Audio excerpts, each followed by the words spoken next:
guys, what's up? Welcome back to the channel. It's Cynicalex, and I've been messing around with CHASM, and I think he's one of the most fun new characters, well, new uniforms for existing characters in a long time.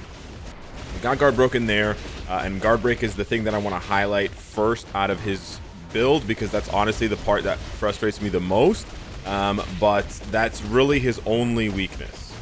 That and the fact that he's not actually much better. Ooh, we dodged the cage. Let's go. That and the fact that he's not actually much better than Green Goblin for ABX, which is kind of tragic. But he's so easy to play, man. He's so easy to play. This is my first run, which you kind of just have to take my word for. We're going to get stunned here. Oh, no, we're not going to get stunned. He has stun immunity. Right. Oh, but we still got stunned. Huh. Weird. He has stun immunity, but he doesn't have null cage stun immunity. Okay. Yeah, that's fine. But yeah, this is my first run. Super easy to play. Super fun. Super nice looking skills. The holy trinity combo. So the basic rotation that I'm doing is 3 cancel 5, delayed cancel 4, and then we're splashing in a little bit of 2 at the end of 4, and then on the second rotation you do 3 cancel 5, delayed cancel, and then you cancel 4 immediately into 6. So we're not going to do anything here because we want to just see. Okay, he's tanky enough to take a hit. Okay, stage 44, not bad. Oh, I canceled 5 a little too early there. Yeah, that's really the only thing. Okay, not a great start here to the second phase. That's the only thing you really need to be careful of, is the timing on 5. You have to just get that down with a little bit of practice. But once you get it, you'll get it. It's not exactly when the webbing appears. It's a little bit after that. Man, his tier 3 does so much damage. But yeah.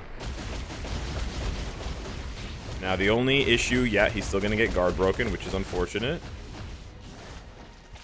I got debuffed.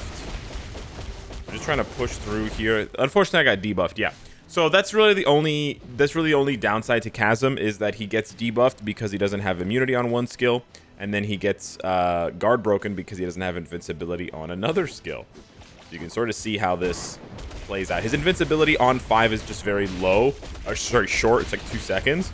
So it's just that he gets guard broken pretty easily afterwards when he's in his 4th skill. But when he's in his tier 3, full iframe, invincibility, really, really gorgeous. Like, his tier 3 is really where the magic happens. There, we're going to get debuffed again. Can we squeeze in a little bit more damage before we switch? We can. Awesome. As far as supports go, we're using White Fox, which a lot of you might be perplexed about. He still gets most of the bonuses. He gets most of the most important bonuses from White Fox. He doesn't get the chain hit damage and the... should be fine here. Nice. He doesn't get the chain hit damage. And he doesn't get the attack. And he doesn't get the ignore dodge. But he gets everything else. Which is the 60% increased damage to villains and the 30% decreased damage received. So he gets the full Kumiho stance, which is good for those of you that don't have the premium uniform on White Fox, because it means that you're still going to get the full benefits for CHASM, if that makes sense, because the premium uniform introduced more of these good effects. I think her old uniform does have some of them as well, but the premium one is really the one that ramped up all of those extra uniform effects that the older uniforms don't have. So here, we're gonna have to switch. We got sort of caught up in animations, which is unfortunate. But you guys could, like, this is really good. His performance is really good. Tanky enough as a speed type, which is usually a problem. Echo lead really helps. The only issue with him is that you can't use like wave lead, for example. I'm actually just gonna wait because I don't want to get guard broken. But you could probably finish this with a minute left. If I would have gone straight into the tier 3, but I want to play this one safe, just so I don't goof up the rotation or anything like that. We're going to go like this, and then go like that, and pop off. No pop off, okay, the proc was mega delayed. Always fun to see mega delayed procs. Okay, that one was a little bit more on time, and there you go. So yeah, we only lost about 10 seconds because we stood still for like 10 seconds. Makes sense. Very easy to play. Very fun to play. That was stage 44. I want to take you guys back into the build now so we can talk about what he does really well. And I honestly think that is, you know, PvE content. I'm rank 190 with 1 Odin's Blessing. I don't even have everything fully amplified, so this build could definitely get better. Not too much better because it's all 5-star Uru, but still it could get a little bit better. As far as his stats go, though, it's very easy to cap a lot of his stats, as you can see there.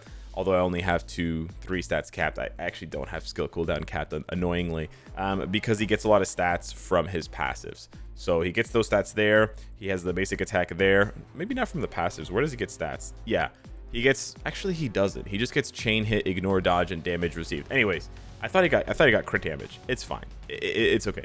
As far as the rest of the build goes, we have rank 4 type enhancement, stage 12 power of Angry Hulk, no artifact, and then that was the CTP of energy, but it was only a 180 proc, so that could get better. But the really nice thing is he's the only villain besides Colossus now that is a villain, but still has this superhero type of ability, which is leadership. It's like, it should actually be translated into like brave, but anyways, it doesn't matter. And so this positions him pretty uniquely to be available for a lot of World Boss Legend stages and to be able to be used with a lot of different supports, because of course you can use all the hero supports, all the villain supports on him, as well as one of the key hero supports, which is White Fox. And just to briefly explain White Fox here, again, it's all characters, all allies who have the leadership ability. It does not matter if they are villains or heroes. So he gets the 65 increase and the 30 reduction. He just doesn't get this stuff here unless you switch to his base Scarlet Spider look, but don't do that.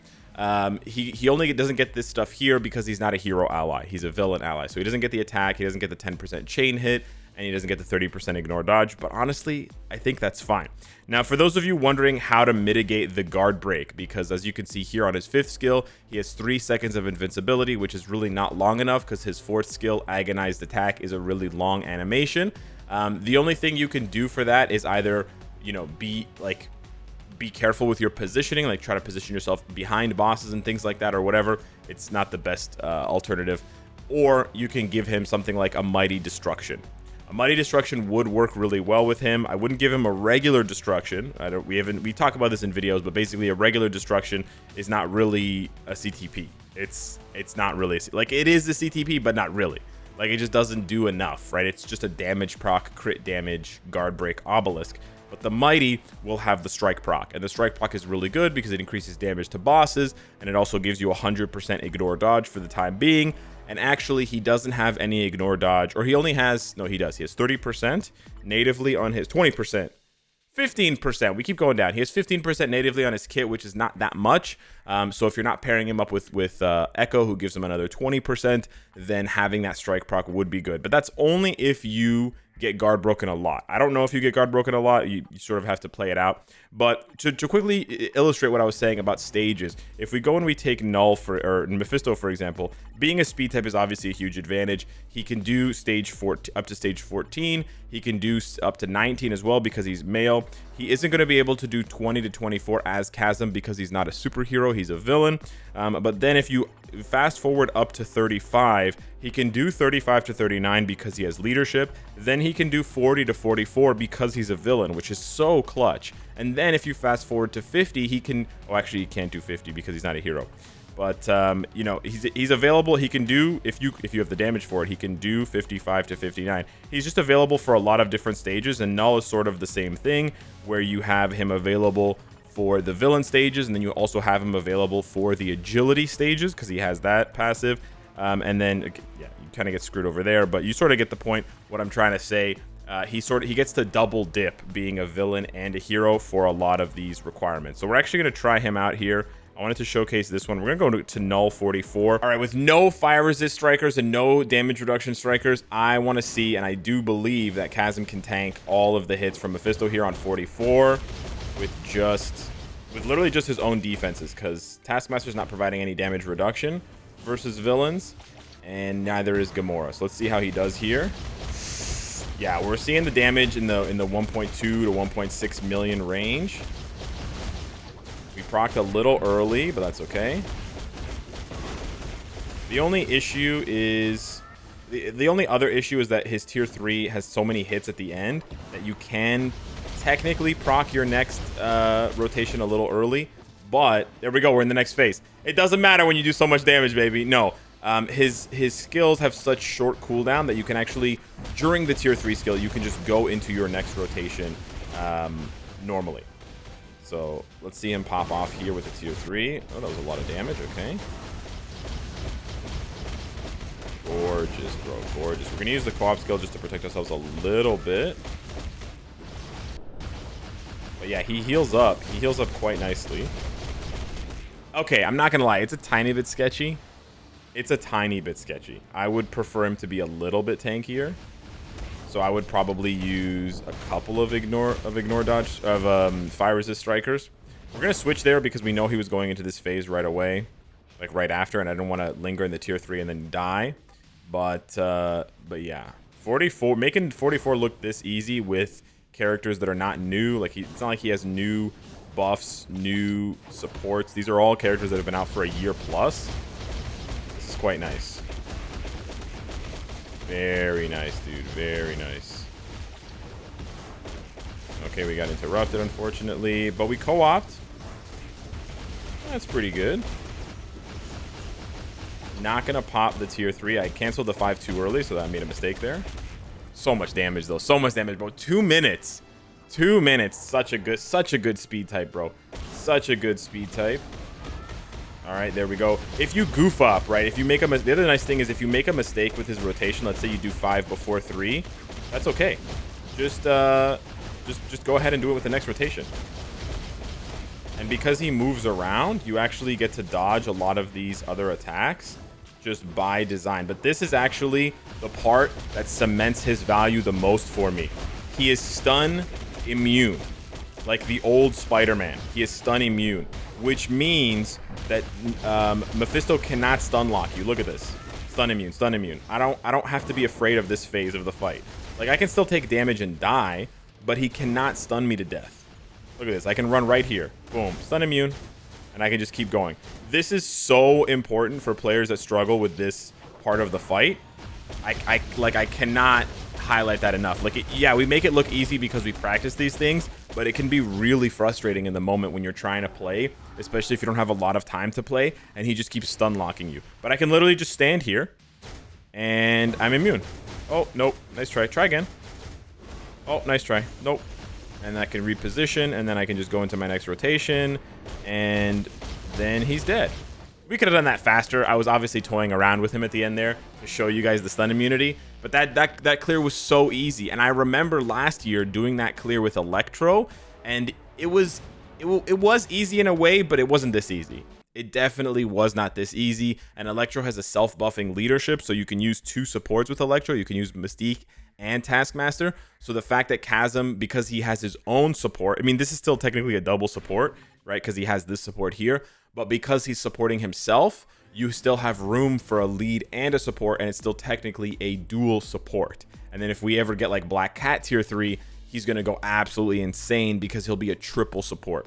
So it's always good to keep an eye on these types of characters who are strong on their own, but also have a self-buffing support. Of course, he'll give you know, future value to Spider-Man and any of the other Spider-Verse characters or Spider-Sense characters, of course, but just keep in mind that he's doing this work with his own buff, so that if in the future we get stronger villain leads, or we get characters like Black Cat finally getting upgraded to tier 3, he's going to absolutely pop off because he'll be able to go full triple support.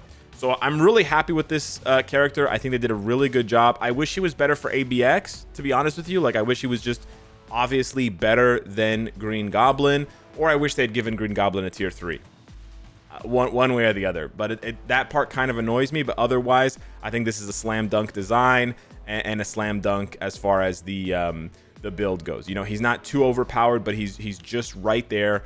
But clearly better, by the way, than all of the other speed villains for PvE content that's not ABX. But otherwise, very competitive in ABX versus those guys. So yeah, hit me up in the comments down below. Let me know what you think of CHASM. Thank you so much for watching, and I'll see you in the next one. Take care.